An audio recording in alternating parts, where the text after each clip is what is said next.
যারা কীর্তন শুনতে বসেছেন মা এই কথাটা সবার আগে একটু শুনে নাও, এই পৃথিবীতে তোমার আপন কেউ নয়।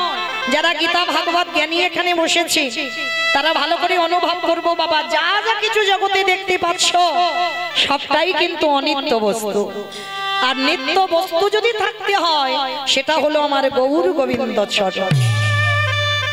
তাহলে ওই চরণ ছাড়া তোমার আপন আর কেউ নয়। কিন্তু তবু বাবা আমরা কিন্তু সকাল থেকে আর রাত্রিতে ঘুমাতে যাওয়া পর্যন্ত কি করি সবাই? ছেলে আমারে, মেয়ে আমারে, জায়গায় আমারে, জমি আমারে, বিষয় আমারে, বৈভব। কিন্তু যতই আমারে আমারে করো না কেন, বাঁশি যদি বেজে যায় পড়ে থাকবে সরকারি খামা। কি গো, এসেছো একা, তুমি যাবে একা। শেষের দিনে তোমার সাথে যাবে বাবা শুধু কর্মফল।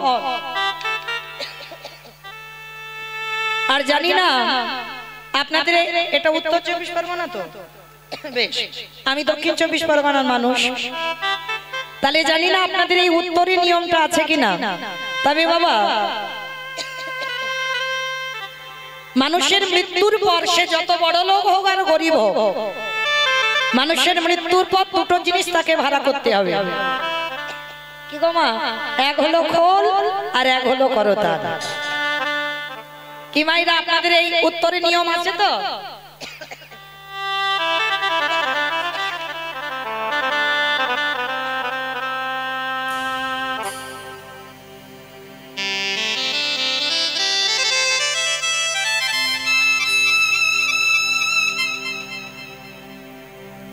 তাহলে আপনাদের এই উত্তর 24 পরগনায় নিয়ম আছে, আমার ডায়মন্ড হারবার এলাকায়ও নিয়ম আছে বাবা। মানুষের মৃত্যুর পর দুটো জিনিস সাথে দিতে হয়, এক হলো খোল আর এক হলো করতাল। ভালো করে হৃদয়ঙ্গ করে দেখেন বাবা, যখন আমরা ঠাকুর বিসর্জন করতে যাচ্ছি তখন তো বাবা ডিজে ডিজে বক্স বাজাচ্ছে কিনা? কিংবা আপনাদের এই উত্তরে হয়তো আমার দক্ষিণে এমন ধুমধাড়াক্কা বাজাবে না যেন হার্ট এক্ষুনি ব্লক হয়ে গেল।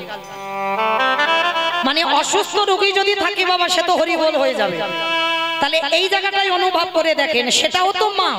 সে দুর্গা পূজা করো, লক্ষ্মী পূজা করো, কালী পূজা করো, সরস্বতী পূজা করো, যেই পূজা করো না কেন, যেদিন মাকে বিসর্জন করতে যাচ্ছ সেদিন শুধু বাবা ধুমধাড়াক্কা বাজনা নয়, এমনকি বাবা কত মানুষ নেচে নেচে মাকে বিসর্জনে যাচ্ছে। আর যেদিন আমাদের দেহ বিসর্জন হবে সেদিন কি বাবা লরিতে করে একটা ডিজে বাজাতে বাজাতে গেলে হতো না? কি বাবা, যদি আমরা চালুটা করি তো হবে, কিন্তু করছি না কেন? এই জায়গায় আমার চৈতন্য মহাপ্রভু শিক্ষা দিলেন, ওরে কলির জ্ঞানন্ধজি ভালো করে পিছনে তাকিয়ে দেয়। এলি খালি হাতে, যাচ্ছিস খালি হাতে। যেদিন এসেছিলিস তোর সাথে কিছু ছিল না, আর যেদিন ভব ছেড়ে চলে যাবি সেদিনও তোর সাথে কিছু যাবে না। তাহলে সাথে তোর কি যাবে? শেষের দিনে তোর কর্মফল। আর কি যাবে?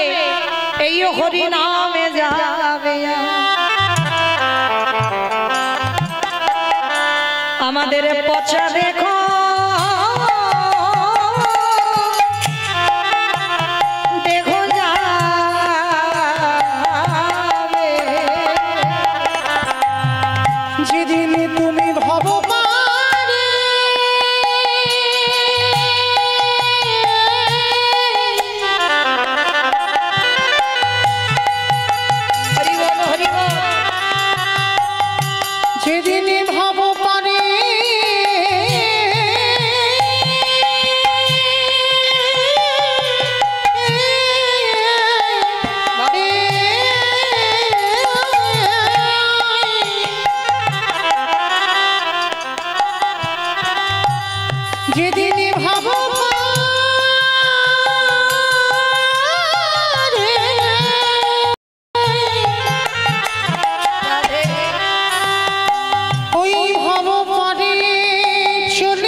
সেই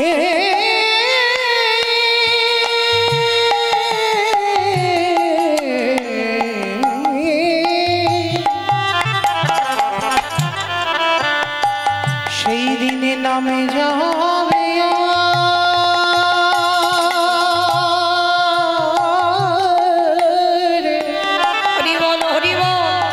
এই পচা দেহ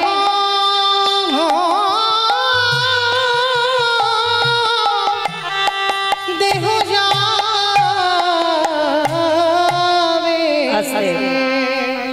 তাহলে চলের মায়েরা আজকের আমরা সবাই জানলাম ভগবানের চরণ আশ্রয় ছাড়া আমাদের কোনো গতি নাই। তাহলে সেই গুরু চরণ আশ্রয় করে আমরা সবাই যে সন্ধ্যাবেলায় গোবিন্দ ভজনে ব্রতী হয়েছি। তো চলের মায়েরা আমরা কিছুক্ষণের জন্য সবাই যাব শ্রীধাম নদিয়া নবদ্বীপ ধাম। কি মায়েরা সবাই যাবেন তো? সবাই যাবেন? তা সবাই যদি চলে যায় কীর্তন হবে কাকে নিয়ে? কেউ যাব না বাবা, সবার দেহগুলো থাকবে আপনাদের এই মালঞ্চ হরিবাস, এই যে গঙ্গার পাড়ে, আর আমাদের মনগুলো যাবে সুরধ্বনি গঙ্গার তীরে। আর সেই সুরধ্বনি গঙ্গার তীরে গিয়ে দেখবো সত্যতে নারায়ণ, ত্রেতাতে রাম, দাপরে কৃষ্ণ, আর কলিতে হলো শ্রীকৃষ্ণ চৈতন্য মহাপ্রভু। কৃষ্ণ যে কলিযুগে গৌর হলো, যেদিন নদিয়ায় এসেছিল মা, নদিয়ার অবস্থাটা কেমন ছিল আমায়রা ভালো করে বলেন। আপনাদের এই যে গঙ্গার পাড়ে প্রতিনিয়ত কি এত সুন্দর ভক্ত পদধূলা পড়ে? পড়ে না তো, আজকের পড়েছে। তা যেদিন আমার চৈতন্য মহাপ্রভু আবির্ভূত হন, সেদিন নদিয়ার অবস্থাটা কেমন ছিল জানো? বৈষ্ণব মহাজনেরা বৈষ্ণব পদ লিখেছে, কত সুন্দর কথা দেখো। আজ নদিয়া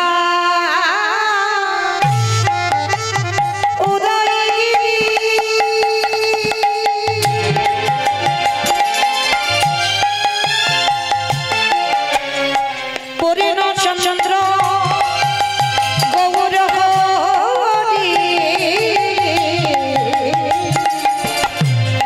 আজ নদিয়া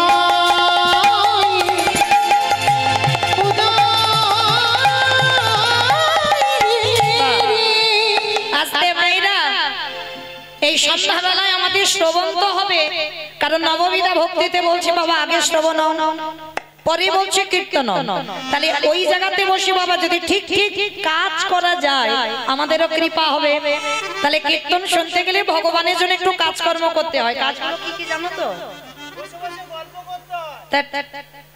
বসে বসে নাকি গল্প করতে হয়, শঙ্খধ্বনি, উলুধ্বনি, আর যাদের যাদের হাতগুলো এসেছে, যাদের হাত আসেনি মা বলবো না, কি মাইরা সবার হাত আছে তো?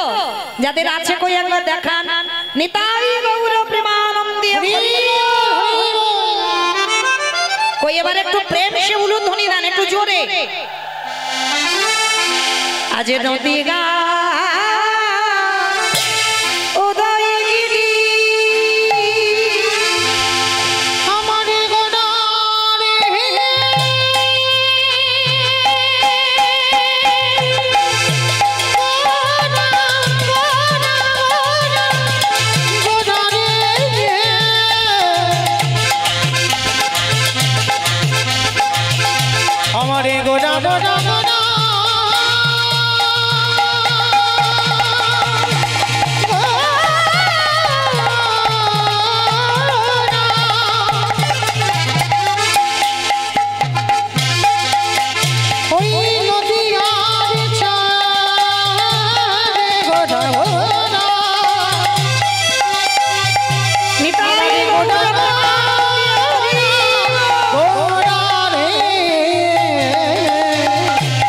নদিয়া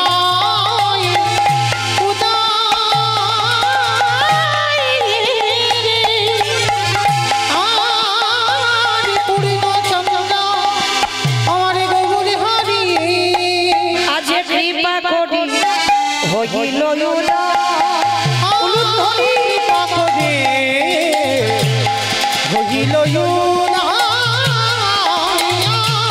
কৃপা করি হইল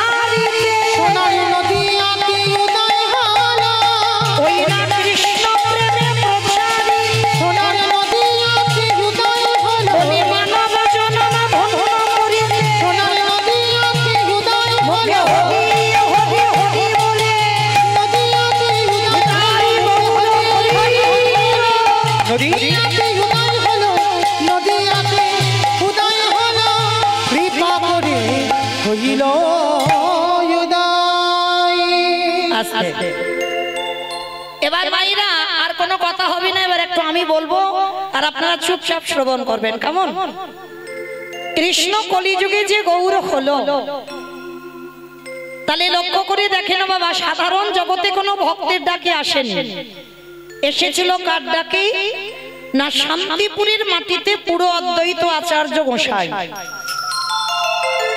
তাহলে ভালো করে ভেবে দেখেন বাবা, পৃথিবীতে ভক্তের অভাব ছিল না, লাখ লাখ ভক্ত, কোটি কোটি ভক্ত আছে, কিন্তু এসেছিল কার ডাকে? না, শান্তিপুরের মাটিতে পুরো অদ্বৈত আচার্য গোসাই। আচ্ছা মা, অদ্বৈত আচার্য গোসাই চেনো তো? মানে ভেবে বসো না যেন তোমাদের মালঞ্চে কেউ। পঞ্চতত্ত্ব ছবি যাদের বাড়িতে আছে দেখবেন, শ্রীকৃষ্ণ চৈতন্য প্রভু নিত্যানন্দ শ্রী অদ্বৈত গদাধর শ্রীবাস আদি গৌর ভক্তবৃন্দ। একটা বাচ্চাকে জিজ্ঞাসা করবে বাবা, বলে দেবে মাঝখানে যে দাঁড়িয়েছে কলিযুগের ভগবান। আর ওই ভগবানের ডান দিকে দেখবেন একটা বয়স্ক লোক, মানে একটাও চুল গোপ দাড়ি বাবা কালো নেই, সব সাদা হয়ে গেছে। ওই পুরো লোকটাই হচ্ছে অদ্বৈত আচার্য গোসাই, আর ওনারই ডাকে আমার কৃষ্ণ গৌর হয়ে এলো। তাহলে এই জায়গাটাই আমাদের জানার বিষয়, চুল গোপ দাড়ি পাগলো কেন জানো? আমার মহাপ্রভুর থেকে 52 বছরের বড়, মানে এক দুদিনের বড় নয়, 52 বছরের বড়। তার যিনি 52 বছরের বড় হবে বাবা, তার তো চুল গোপ দাড়ি পাকবেই। আর ওই মানুষটা 12 বছর, মানে এক যুগ তুলসী ভাসিয়ে সুরধনী গঙ্গার তীরে আমার কৃষ্ণকে গৌর করে টেনে এনেছে। কেন? নিজের শুধু মঙ্গলের জন্য নয়, গোটা কলির জীবের মঙ্গলের জন্য আজকের কৃষ্ণকে গৌর করে আনলো। কিন্তু এখানে আমাদের একটা প্রশ্ন রয়ে যায় বাবা। প্রথমেই বলেছি কীর্তন মানে অনুভব, আর কীর্তনটা হচ্ছে বাবা ঠিক নারকেলের মতো। আমার নারকেল দেখেছো? বাইরে একটা খসা থাকে, খসাটা ছাড়াবে নারকেলের স্বাদ পাবে? ওরে বাবা, বাইরে থেকে আবার ভিতরে আরো শক্ত, তাই না? ওইটাকে ভাঙতে হবে, ভেঙে যদি বাবা ওই শ্বাসটা বের করতে পারো, তারপরে তুমি নারকেলের স্বাদ পাবে। কীর্তন জিনিসটা এমন, ওই উপর থেকে শুনে গেলে হবে না, তলিয়ে ভাবার নাম হলো তত্ত্ব, ভিতরে যেতে হবে বাবা। তাহলে পৃথিবীতে এত ভক্ত ছিল, ওই বুড়ো লোকটার মধ্যে কতটা পাওয়ার বা ক্ষমতা ছিল, যার জন্য ওনারই ডাকে আসতে হলো। কি মায়ের একবার প্রশ্ন হচ্ছে না, মনের ভিতরে ঘোরাঘুরি করছে না, যে একেবারে একজনের ডাকে কেন আসতে হলো? নিশ্চয়ই তো কোনো ব্যাপার আছে বা ঘটনা আছে। ঘটনা তো অবশ্যই আছে, না হলে এত ভক্ত থাকতে একজনের ডাকে এলো কেন? আবার একটা দুটো দিন নয়, 12 বছর তুলসী ভাসিয়ে ডাকতে হলো। তিনি কে জানো? যার একটা নাম হচ্ছে বাবা মৃত্যুঞ্জয়। আমাইরা মৃত্যুঞ্জয় কোন ঠাকুরকে বলে গো? কালী ঠাকুর। কালী ঠাকুর, কালী ঠাকুর, শিব ঠাকুর। শিব ঠাকুরের একটা নাম হচ্ছে মৃত্যুঞ্জয়। কেন মৃত্যুঞ্জয় বলা হলো? সত্য, ত্রেতা, দ্বাপর এই 3 যুগে আমার বাবার মরণ হয়নি, একই শিব। আর ওই বাবা কলিযুগের মাটিতে হয়েছে অদ্বৈত আচার্য গোসাই। এইবার আমাদের জানতে হবে বাবা, যে এই যে কলিযুগের মাটিতে অদ্বৈত হলো, শিব নয়। এই যে কাল আর পরশু, যেমন পরশু দিন আমাদের ব্রত, কালকের অনেক ব্রত করবেন। কি জানো একটা ব্রত আছে না? জন্মাষ্টমী। হাই ভগবান, নাকি জন্মাষ্টমী দেখেছো? মানে কত উপবাস করে, ওই জন্য মনে আছে জন্মাষ্টমী কালকে। আমার কালকে কি গো? হ্যাঁ, শিব চতুর্দশী। এই যে শিব চতুর্দশী ব্রত কালকে যারা যারা করবে, ওমা একবার একটু দেখিয়ে দাও তো কতজন করবে, একবার হাতটা তুলে। ওমা হাত ওঠে না কেন? হাত উঠছে না? আচ্ছা বেশ, যে কজন তুলেছেন ওতেই হবে। কিন্তু আচ্ছা, এই যে শিব চতুর্দশী ব্রত কেন করব? কেন করব? স্বামীর অমঙ্গলের জন্য। স্বামীর মঙ্গলের জন্য, তাই তো? আর ওইদিকে আমার যে কয়েকটা দাদা ভাই তুলেছে, তাহলে কিসের জন্য করবে? বউয়ের মঙ্গলের জন্য। হিসাব পড়ে আছে। আমরা যদি স্বামীর মঙ্গলের জন্য করি, আমার দাদা ভাই বাবা ঠাকুর যারা করবে তারা বাবা স্ত্রীর মঙ্গলের জন্য না, সবটাই ভুল। সে বাবা সেই দক্ষ রাজা 27টা মেয়ে চাঁদের 27টা স্ত্রী করেছিল। স্বামীর ক্ষয়রোগ হয়েছিল, দেবগুরু বৃহস্পতি অভিশাপ দিয়েছিল গুরুপত্নী হরণ করার অপরাধে যে চাঁদের ক্ষয় রোগ হবে, আর তাতেই বাবা করেছিল চাঁদের 27টা স্ত্রী প্রথম এই শিব চতুর্দশী ব্রত পালন করেছিল। কিন্তু বাবা এই দক্ষ রাজা 27টা মেয়ের নয় হয়েছিল, কিন্তু আমাদের স্বামীদের তো আর ক্ষয় রোগ হয়নি, তাহলে আমরা কেন করছি? এইটা বোঝার ভুল। আমরা অনেকে বলি বাবা যে স্বামী পাওয়ার জন্য, স্বামীর মঙ্গলের জন্য শিব চতুর্দশী, কিন্তু না, একেবারে ভুল কথা।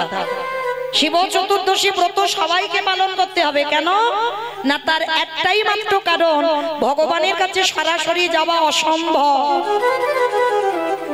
আগে ভক্ত চরণ ধরতে হবে বাবা। এই জগতে সংসারে যদি ভক্ত থাকতে হয় একজন, তিনি হলেন ত্রিলোকের বড় বৈষ্ণব বাবা ভোলানাথ। ধরতে যদি হয় আমার ভোলানাথের চরণ আগে ধরো। আর বাবা হচ্ছে আশুতোষ, একটা বেলপাতা একটা ওই বাতাসা দিয়ে একটু জল দিয়ে দাও, বাবা সন্তুষ্ট। আর যদি বাবা একবার সন্তুষ্ট হয়, তোমাকে আর কান্নাকাটি করতে হবে না ভগবানের কাছে যাওয়ার জন্য। ভগবানের কাছে আপনি থেকে ওই ভোলানাথ নিয়ে চলে যাবে। তাহলে কিসের জন্য ব্রত করব? কেউ কখনো বলো না ওই স্বামী স্ত্রী সংসারের মঙ্গলের জন্য না। শিব চতুর্দশী ব্রত এই জন্য করব, আমরা প্রত্যেকেই কৃষ্ণ প্রেম ভক্তি লাভ করবার জন্য।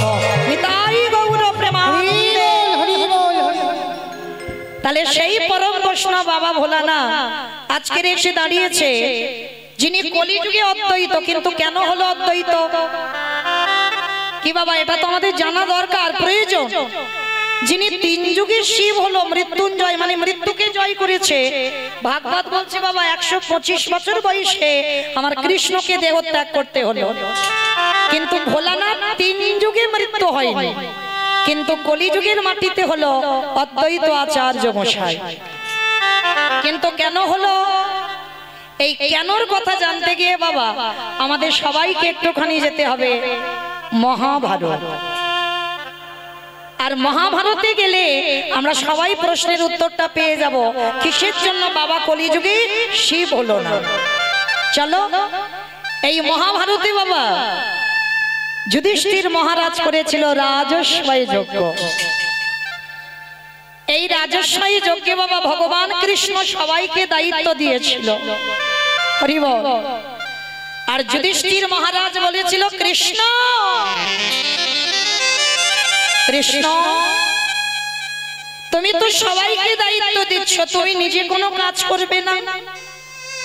ভগবান আমার একটু মুচকি হেসে বলেছিল, দাদা আমি তো সবাইকে একটা করে কাজ দিয়েছি, আর জানো আমি তো আমার জন্য আলাদা করে 2টো দায়িত্ব ফেলে রেখেছি। সে কি, সবাইকে তুমি একটা করে কাজ, আর কৃষ্ণ তুমি তোমার নিজের বেলা 2টো কাজ। কি কি কাজ করবে কৃষ্ণ বলে, জানো দাদা আমার প্রথম বারেই কর্ম হবে এই যজ্ঞে। যত যত ভক্ত আসবে, সাধুগুরু বৈষ্ণব আসবে, আমি কৃষ্ণ দয়াময় হয়ে সবার প্রথমে আমি নিজের হাতে তাদের চরণ যুগল ধৌত করে দেব। চমকে উঠেছে যুধিষ্ঠির, দাদা অসম্ভব। কৃষ্ণ কে কোন জাতের মানুষ আসবে, কে নিচু জাত কে উঁচু জাত, জাতির ঠিক নেই, আর তুই সবার পা ধোবাবি। ভগবান আমার একটু মুচকি হেসে বলছে, দাদা কোনো কালেই আমার জাতের বিচার ছিল না। কে নিচু জাত কে উঁচু জাত, কে হিন্দু কে মুসলমান, এটা যদি আমার থাকতো তাহলে আমি ত্রেতা যুগে গুহ চণ্ডালকে কৃপা করতাম না। এটা যদি থাকতো তাহলে মলয় চাঁদ কাজী বিধর্মী মুসলমানকে প্রেম দিতাম না। এটা আমার মধ্যে নেই দাদা। এই জগতে সমস্ত ভক্তরা জাতের বিচার করে, কে ব্রাহ্মণ কে বৈষ্ণব কে ক্ষত্রিয় কে বৈশ্য কে শূদ্র, এটা মানুষের বিচার, কিন্তু আমার বিচার নয়।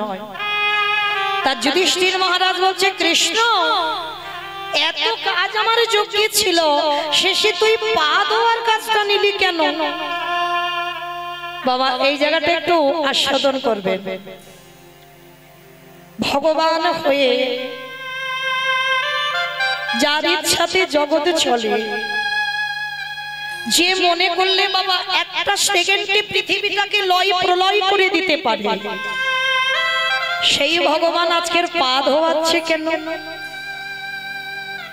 নিজে আচরি ধর্ম জীবের শিখায়, নিজে না করলে ধর্ম জীবকে শেখানো না যায়। এই কথাগুলো বাবা আমরা কীর্তনিয়ারা হরিবাসরে খুব বলি, কিন্তু ভালো করে বিচার করে দেখেন তো, যারা বলছে বাবা তাদের আচরণ যদি ঠিক না হয়, আমি যদি নিজে আমার পিতামাতাকে সম্মান না করি, আমি সাধুগুরু বৈষ্ণব দেখলে যদি নত না হই, আমি যদি নিজে কৃষ্ণ বলি না কাঁদি, তাহলে অপর কি আমার মুখ থেকে কথা শুনে কিছু শিখবে বলে মনে হয়? তাহলে সবার আগে নিজেকে তৈরি করতে হবে, তবে তুমি সমাজ শিক্ষা দেবে। আর এই মহাভারত বলো আর রামায়ণ বলো বাবা, এটা সবটাই কিন্তু সমাজ শিক্ষা। তৈরি হয়ে যাবে বাবা দেহের গঠন, মনের গঠন তৈরি হবে যদি তুমি মহাভারত পাঠ করে একবার হৃদয়ঙ্গ করতে পারো। তাহলে আমরাও বাবা সশরীরে যাব যুধিষ্ঠির মহারাজের মতো, সশরীরে স্বর্গবাস। কিন্তু আমরা বাবা পরিবর্তে কিন্তু সেটা বাস্তবে আমরা ফলাতে পারি না।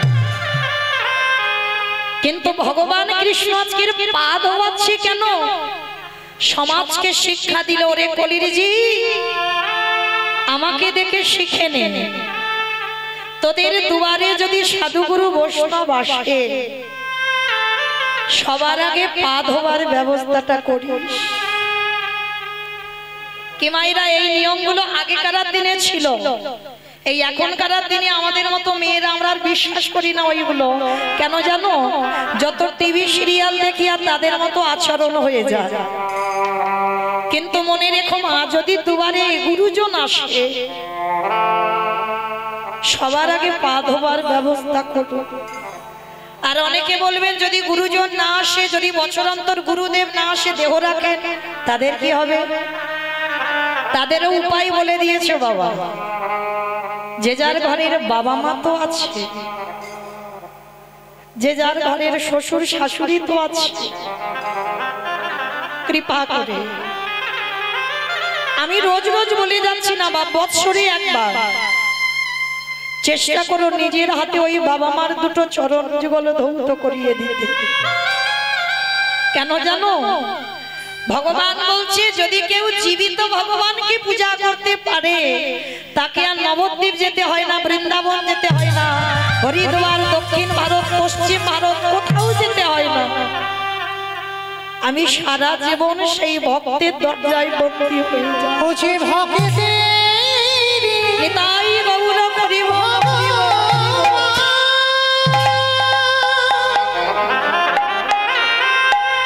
হরি ভক্ত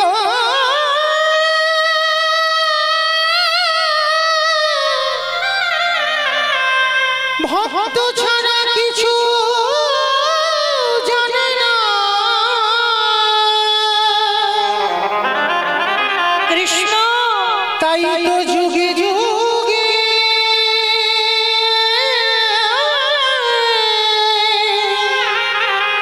ও যে ভক্তের কাছে ছুটে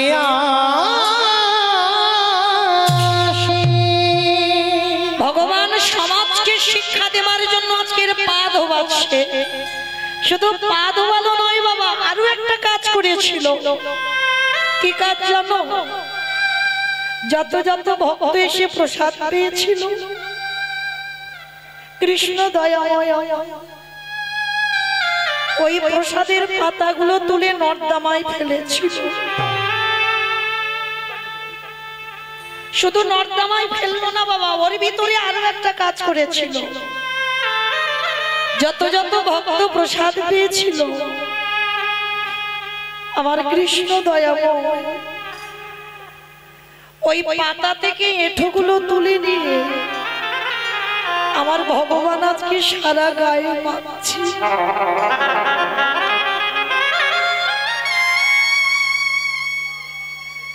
যখনই আমার ভগবান সারা গায়ে মাখছে, যুধিষ্ঠির মহারাজ বলেছিল কৃষ্ণ কৃষ্ণ, কে নিচু জাত কে উঁচু জাত এসেছে, ওদের পা ধোয়াচ্ছিস মেনে নেওয়া যায়, ওদের এঁঠো পাতাগুলো নর্দমায় ফেলছিস মেনে নেওয়া যায়, কিন্তু কৃষ্ণ ওদের এঁঠোগুলো নিয়ে তুই সারা গায়ে মাখছিস কেন? ভগবান মৃদু হেসে বলেছিল, দাদা এই জগতে ভক্তের এঁঠো আমি কেন মাখছি জানো? এই জগতে সবাই যে পাপ করে, কিন্তু ভগবান কৃষ্ণ কি বলছে জানো? দাদা আমি হলাম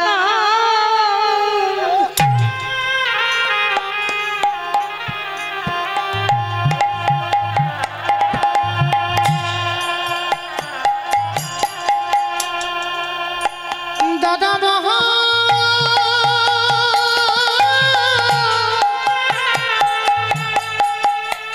মহাপাপী,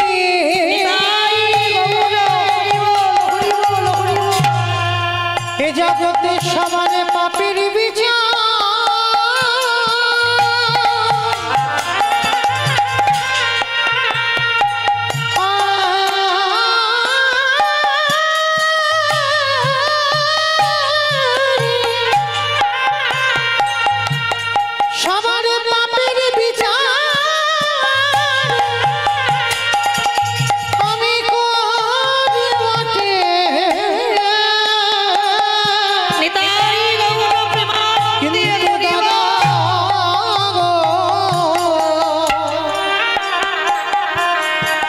দাদা আমি হলাম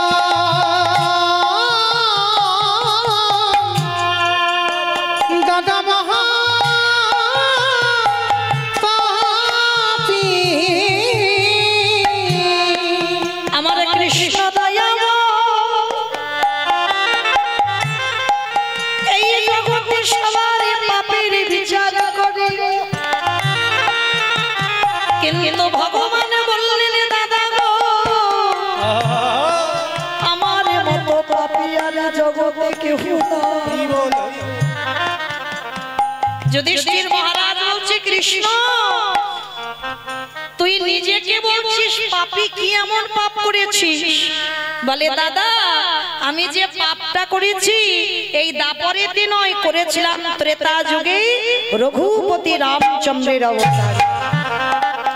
সে কি রাম অবতারে পাপ করেছিস? কি পাপ? বলে জানো দাদা আমি তো নিজের হাতে বিশ্বের সবার মনির ছেলে রাবণকে হত্যা করেছিলাম।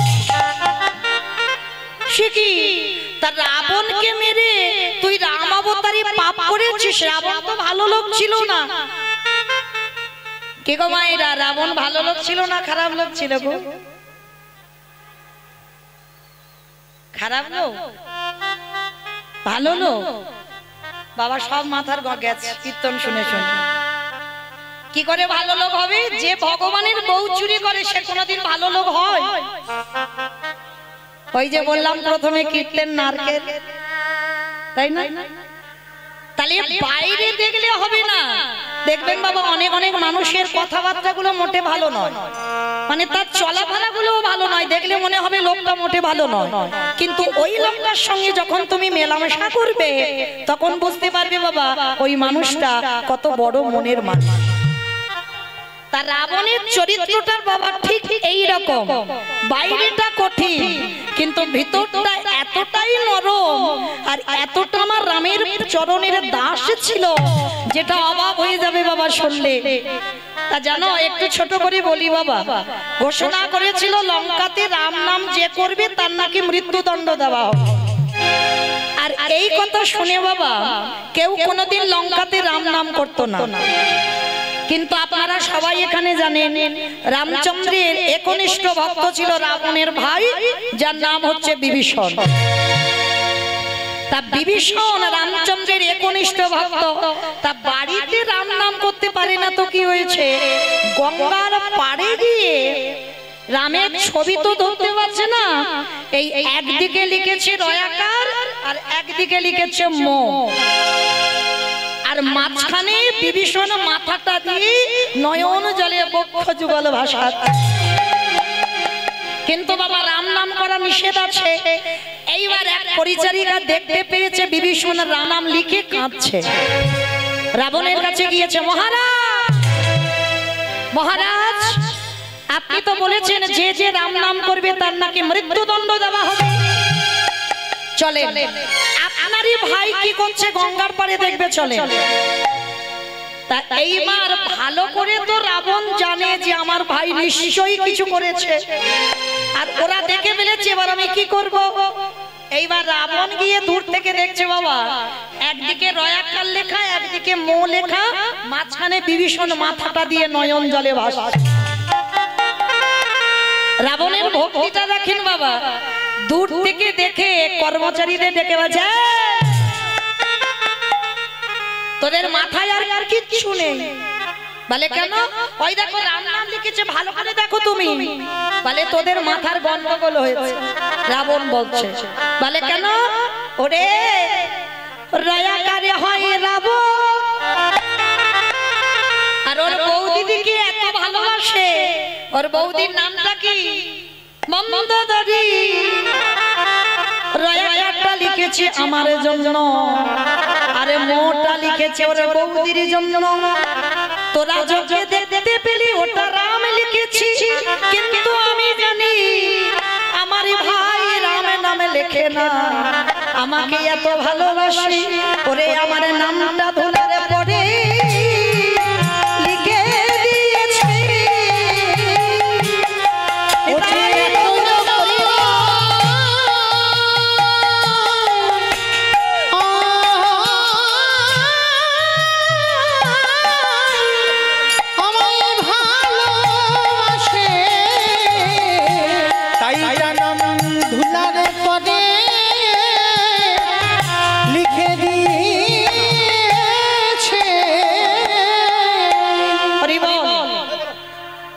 দাদা যদি পিছনে ওইগুলো না দেন তো খুব ভালো হয়, দেন না দেন না, হরি বল, অপরাধ নিও না।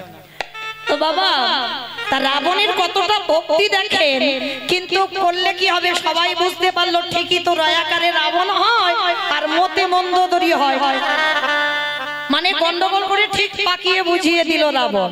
কিন্তু একদিন আর বোঝাতে পারলো না বাবা, যেদিনে রাতের অন্ধকারে বিভীষণ ওই রামচন্দ্রের ছবিখানা হৃদয়ে ধরে কাঁদে, সারা রাত খারামে বলে কাঁদে। আর একজন গিয়ে রাবণকে খবর দিয়েছে, মহারাজ সেদিন তো গঙ্গার ঘাটে রাবণ মন্দোদরী লিখেছিল, আর আজকে তোমার ভাই কি করছে দেখবে এসো। বাবা আজকে তো নাম লেখেনি, গোটা ছবি নিয়ে কাঁদছে।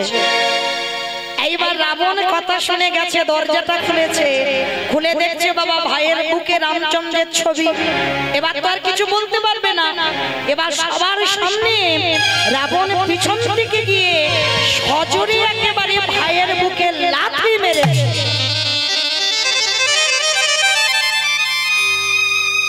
এই জায়গাটা মা খুব মন দিয়ে শুনবে কেমন, এইটা সমাজ শিক্ষা, আপনাদের আমাদের শিক্ষা হবে।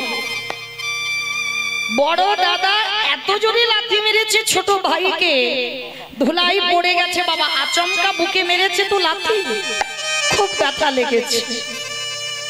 আচ্ছা বলো তো বাবা, যদি বড় দাদা ছোট ভাইকে লাথি মারে, আমার ছোট ভাই ছেড়ে দেবে? বাবা ছেড়ে দেবে?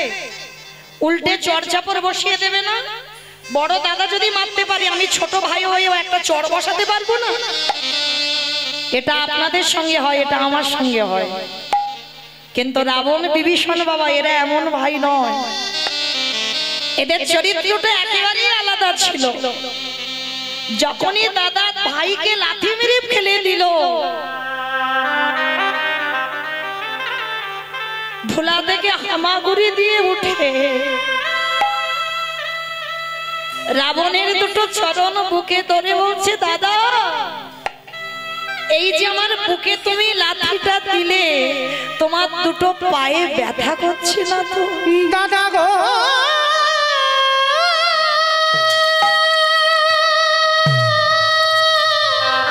নিতাই বাবুর প্রেমানন্দে হরি বল। আমার এই কঠিন বুকে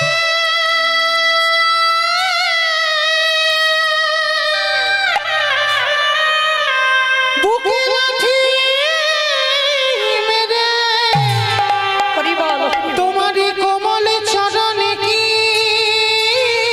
আঘাত লাগে দাদা গো একেবারে বলো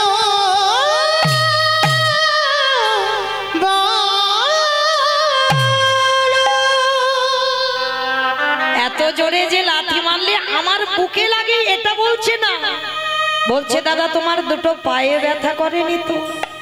সেদিন রাবণ বলেছিল দূর হয়ে যা, ঘর্ষত্র বিভীষণ, আমার খাবি, আমার পড়বি, আর আমার শত্রুর নাম জপ করবি, বেরিয়ে যা, এক্ষুনি আমার দুয়ার থেকে বেরিয়ে যাবি। একটা লাথি মেরে বাড়ি থেকে বের করে দিয়েছে। আর যেই না বের করে দিয়েছে বাবা, রাতের বেলা তো ভাই বেরিয়ে গেল।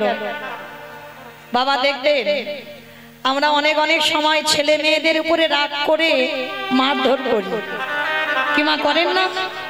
আচ্ছা সন্তানকে মারবার পর, বকবার পর আধা ঘন্টা পরে মনটাই কষ্ট হয় না? যে বাবা মা মারে সেই বাবা মা আবার বুকে টেনে আদর করে। তাহলে রাবণ ভাইকে লাথি মেরে কষ্ট পাইনি? সারা রাত রাবণ ঘুমাতে পারেনি গো, শুধু মনের ভিতরে বাজছে কখন একটু পরিষ্কার হবে আর একবার আমার ভাইয়ের কাছে গিয়ে দেখা করে আসা। কারণ রাবণ জানতো বাবা ও আমার পায়ের লাথি খেয়ে কত দূর যাবে, কত বড় ভক্ত ভাবে। এবার সকাল হয়েছে, রাবণ গিয়ে দাঁড়িয়েছে রামচন্দ্রের কাছে, ভাই ভাই রে বেরিয়ে আয়, আমি তো দাদা এসেছি, একবার দেখা করে যা। লক্ষণ এসে করজোর করে বলছে, কি গো তোমার লজ্জা করে না? কালকের ভাইয়ের বুকে লাথি মেরে দাঁড়িয়ে দিয়েছো, আর আজকের ভাইয়ের পা ধরে ক্ষমা চাইতে এসেছো? রাবণের খুব বড় চেহারা, তো কোমরে হাত দিয়ে বলছে, তুই কি মনে করেছিস কালকে লাথি মেরে আজকের ক্ষমা চাইবো বলে এলাম? ভুল ভাবলি। ওরে আমি দেখতে এলাম আমার পায়ের লাথিটা যে কালকের খেলো না, ওই লাথিটা খেয়ে ঠিক ঠিক জায়গায় গেল। কত বড় ভক্ত বাবা, যারা শুনছেন বুঝতে পারবে, আর যারা শুনছেন না তারা তো কিছু বুঝতে পারবেন না, অনুভব করবেন। আমার লাঠিটা যে আমার ভাই খেলো, কত দূরে আসবে আমি দেখবো না যে ঠিক ঠিক জায়গায় পৌঁছালো কিনা? তার মানে কি বাবা বুঝতে পারছেন রাবণের কতটা ভক্তি ছিল? ও লাঠিটা তো মেরেছিল রামের চরণে পাঠাবে বলে।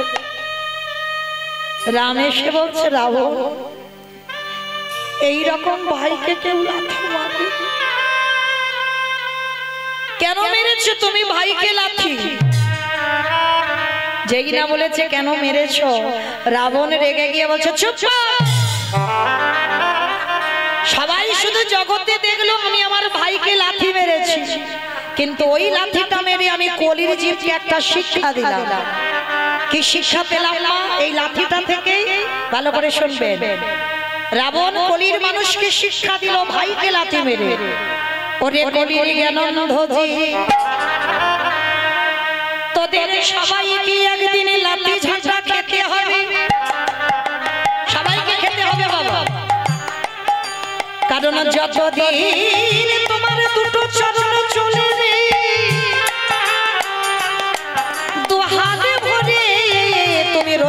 করতে পারবে, চাকরির পেনশনের টাকা তুমি সংসারে দিতে পারবে, তুমি চোখে দেখতে পাবে, কানে শুনতে পাবে, বদনে বলতে পারবে, সংসারে তোমার ভালোবাসবে। কিন্তু যেদিন আর তোমার চলার শক্তি থাকবে না, যেদিন তোমার দু হাত দিয়ে রোজগার করতে পারবে না, সেদিন তুমি সংসারে আবর্জনা হয়ে যাবে, যেদিন তোমার 10টা ইন্দ্রিয় শিথিল হয়ে যাবে, যেদিন বিছানায় পড়ে পায়খানা প্রস্রাব করবে, এই সংসার তোমার দোতলা থেকে তোমার নিচের তলায় নামাইবে, যেদিন তুমি পায়খানা করে বিছানায় পড়ে থাকবে, এই সংসারে তোমার একদিন ভালোবাসবে, দুদিন ভালোবাসবে, 15 দিন ভালোবাসবে, জোরে 1 মাস ভালোবাসবে, তারপরে লাঠি ঝাঁটা দেবে। রাবণ বলল কলির জ্ঞান অন্ধ, শিশুকালে কৃষ্ণ ভজে কৃষ্ণ পাবার আসে, যৌবনকালে কৃষ্ণ ভজে আসে বানায় আসে, বৃদ্ধকালে কৃষ্ণ ভজে জমের তরাসে, সময় থাকতে থাকতে যেজনে গোবিন্দ চরণ আঁকড়ে ধরতে পারে, তাকে তো সংসারে আর কোনোদিন লাঠি ঝাঁটা খেতে হয়। ওরে কলির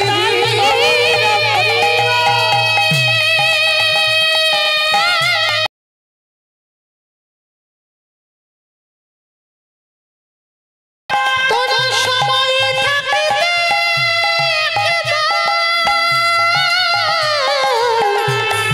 গৌরী গোবিন্দ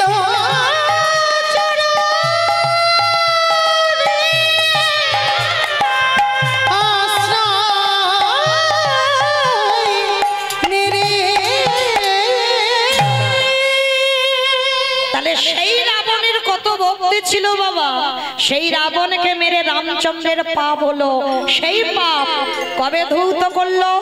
কৃষ্ণ অবতারে যুধিষ্ঠির রাজস্বয় যোগ। আমাইরা যেখান থেকে এসেছিলাম আবার সেখানে ফিরলাম তো, মনে পড়ছে যারা শুনছো? তাহলে দেখো, কৃষ্ণ হয়ে রাবণকে যে মেরে রাম পাপ করেছিল, সেই রাম অবতারে পাপ কৃষ্ণ অবতারে খণ্ডন করছে। কি করে? রাজস্বয় যজ্ঞে আজকের ভক্তদের চরণ যুগল ধৌত করে। তাহলে বাবা এইটুকু শুনে কি শিখলাম? আমরা মানুষ মাত্রে তো পাপ করব, ভগবান যদি পাপ করে আমরা করব না? আমরা তো পাপ ফেললেই অপরাধ। তাহলে অপরাধ যারা করে ফেলেছি বা আছি অপরাধী হয়ে, একটা সাধুগুরু বৈষ্ণব পেলে চরণ যুগল ধৌত করাও, তাও যদি না পারো বৈষ্ণবদের এঁঠো পাতা একটু পরিষ্কার করো, তাও যদি না পারো ওই ভক্তদের এঁঠো একটু ভালো করে গায়ে মেখে নাও। আর যদি নিতে পেরেছো, কোটি কোটি জন্মের অপরাধ থেকে মুক্তি পাবো পাবো পাবো। তাই কৃষ্ণ দয়াময় যজ্ঞের দরজায় দাঁড়িয়েছে। অগ্নিদেব, পবনদেব, বরুণদেব, ইন্দ্র, ইন্দ্রাণী, ব্রহ্মা, সাবিত্রী, শিব, দুর্গা সব পরপর লাইনে আছে। আর কৃষ্ণ বাবা পা ধোবায় আর যজ্ঞের ভিতরে ঢোকায়। এমন সময় জগৎ জননী মা দুর্গা আমার বাবা ভোলানাথকে ডাকছে, প্রাণনাথ এদিকে এসো, এদিকে এসো। কি ব্যাপার পার্বতী, তুমি ডাকছো কেন? চলো এবার আমরা পা দুটো ভালো করে ধুইয়ে নিয়ে কৃষ্ণ ধুইয়ে দেবে। বাবা ভোলানাথ হেসে বলছে, পার্বতী তোমার মাথা ঠিক আছে তো? কৃষ্ণ পা ধোবে আর আমাদের মতো পাপীর পা দুটো বাড়িয়ে দেব? শোনো, তোমার যদি এত ধোবার ইচ্ছা হয় তো তুমি লাইনে দাঁড়াও। তা পার্বতীকে লাইনে দাঁড় করিয়ে রেখে বাবা ভোলানাথ আড়ালে বেলাইনে চলে গেছে, আড়ালে যেখানে প্যান্ডেলের বাইরে। আর আড়ালে গিয়ে ভোলানাথ কি করেছে জানো? কৃষ্ণের চোখে ধুলো দেবে বলে আড়ালে গিয়ে বাবা মা দুম করে একটা কুকুর। কেন কুকুর হলো? জগতে যত পশু পাখি আছে বাবা, কুকুরের থেকে প্রভু ভক্ত আর কেউ হবে না। এবার আড়ালে কুকুর রূপটা ধারণ করে, আর কৃষ্ণ তো হেড হয়ে পা ধোয়াচ্ছে, আর পায়ের মাঝখানটা ফাঁকা মতো দেখেছে, আর ভোলানাথ পিছন থেকে গুটি গুটি করে এসে সবে মাত্র পায়ের ফাঁক দিয়ে মাথাটাকে যেই না মাথাটা দেবা একেবারে কৃষ্ণ দুটো হাঁটু নিয়ে কুকুরের কানের কাছে এইবার দেখ কেমন লাগে। আর যত কানের কাছে চেপে ধরে কুকুর কি করবে? কেউ কেউ করবে না? বারবার কুকুর চিৎকার করছে কৃষ্ণ ছেড়ে, কৃষ্ণ ছেড়ে, কৃষ্ণ ছেড়ে। বলে ছাড়বো বলে ধরি নাই। হে বৈষ্ণব গোসাই, ও হে বৈষ্ণব গোসাই, তোমার মতো বৈষ্ণবের দুটো চরণ ধোলে বোধহয় কম হতো, তাই তো কৃপা করে করুণা করে আমার জন্য এক্সট্রা দুটো জুড়ে দিয়েছো। আমা বুঝতে পেরেছো? শিব ঠাকুরের কটা পা? দুটো পা। আর কুকুরের পাঁচটা পা, চারটে পা, তাই তো?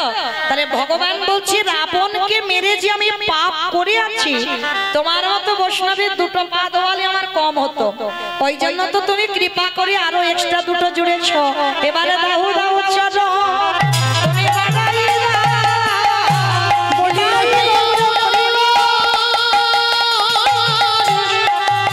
বৈষ্ণব গোসাই, দাও দাও চরণ বাড়ায় দাও। বলি আরে তো চরণ ছাড়িব না কে, বলি হে আমার বৈষ্ণব গোসাই, বলি এই প্রতিজ্ঞা জানাই রাখিলাম। বলি আমি তো চরণ ছাড়ব, বলি চরণ ছাড়া করো না হে। আমি প্রতিজ্ঞা ছাড়া করো না হে, এই প্রতিজ্ঞা করে দিলাম। এবারে দাও দাও চরণ বাড়ায় আস্তে। দাও। তাহলে মায়েরা কি বুঝলাম? আমরা ভগবানের জন্য কাঁদি, ভগবানও তো কারোর পূজা করে। তাহলে ভগবান কার পূজা করি? পরম বৈষ্ণব বাবা ভোলানাথে। কৃষ্ণ আমার ভোলানাথের চরণের দাস। এইবার কুকুরটাকে আষ্টে পিষ্টে দড়ি দিয়ে বেঁধেছে, কিন্তু বাবা বাঁধলে কি হবে? কুকুরের চারটে পা শুধু ছটফট করছে। ভগবান এবার মনে মনে ভাবছে দাঁড়াও, কুকুরের চারটে পায়ের ব্যবস্থা করতে হবে। এইবার মোটা দড়ি নিয়ে কুকুরের চারটে পা বেঁধে দিয়েছে। আর যেই পা বেঁধে দিল আর কুকুর কিছু করতে পারবে? শুধু ধোলায় গড়াগড়ি যায় আর কৃষ্ণ কৃষ্ণ বলে। আমি কান বলছি, নাক বলছি কৃষ্ণ জীবনে করব না, তুই আমায় ছেড়ে দে আজকের মতো। চুপ। যারে ধরি তারে ছাড়ি না। আরে যারে ছেড়ে দিই তারে জীবনে ধরি না, যারে ধরি তারে ছাড়ি না, যারে ছাড়ি তারে জীবনে ধরি না। তা তোমারে ধরেছি মানে কি আর ছাড়বো বলে মনে হয়? দেখো না এবার কি করি, সবার পা ধোবাচ্ছি বাবা ঘটিতে করে জল দিয়ে। আর বৈষ্ণবের বেলা কি করেছে জানো ভগবান? ওই যে বললাম আমরা পূজা করি কৃষ্ণের, কৃষ্ণ পূজা করে কার?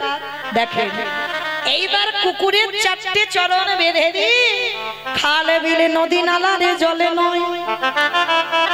ভগবান পর্যন্ত বাবা বৈষ্ণবকে কোন জায়গায় রেখেছে দেখেন। আর আমাদের মতো মানুষরা বৈষ্ণবদের পিছনে খুদ ধরে ধরে বেড়ায়। অপরাধ নিও না, ভগবান বলছে কেউ যদি আমার কাছে অপরাধ করে আমি তাকে ক্ষমা করে দিই, কিন্তু এক জায়গায় যদি কেউ অপরাধ করে ফেলে আমি এ জীবনে কেন কোনো কোটি কোটি জন্মে আমি ক্ষমা করি না। বৈষ্ণবে দাঁড়িয়ে যদি হয় ক্ষুদ্র অপরাধ, ক্ষুদ্র অপরাধ মহা মহা ভজনেতে পড়ে যায় বা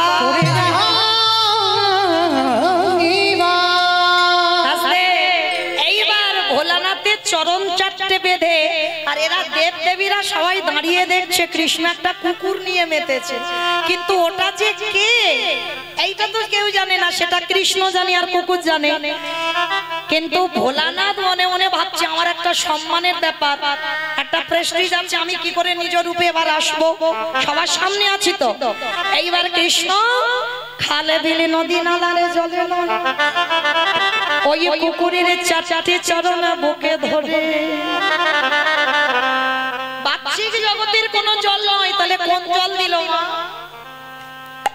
আজ চোখের জলে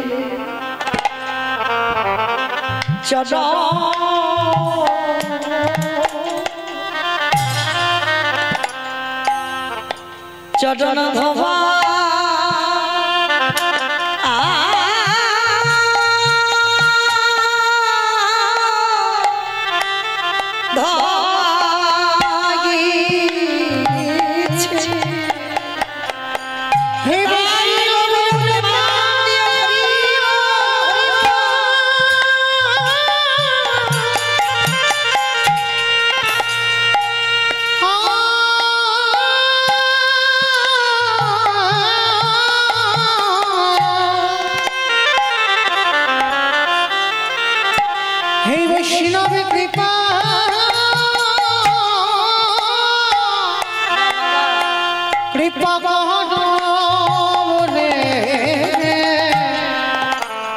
আজ চোখের জলে চহর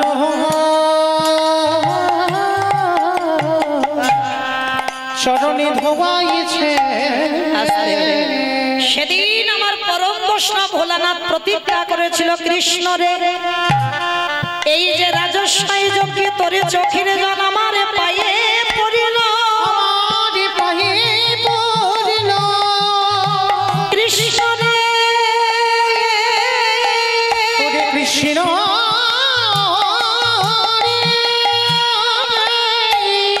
আমি তোর চরণ ছুঁয়ে কথা দিলাম আগত কলিযুগে আমি আর শিব হব না। আমার মনে পড়ছে যেখান থেকে গিয়েছিলাম আবার ঘুরে ফিরে সেখানে ফিরে এলাম।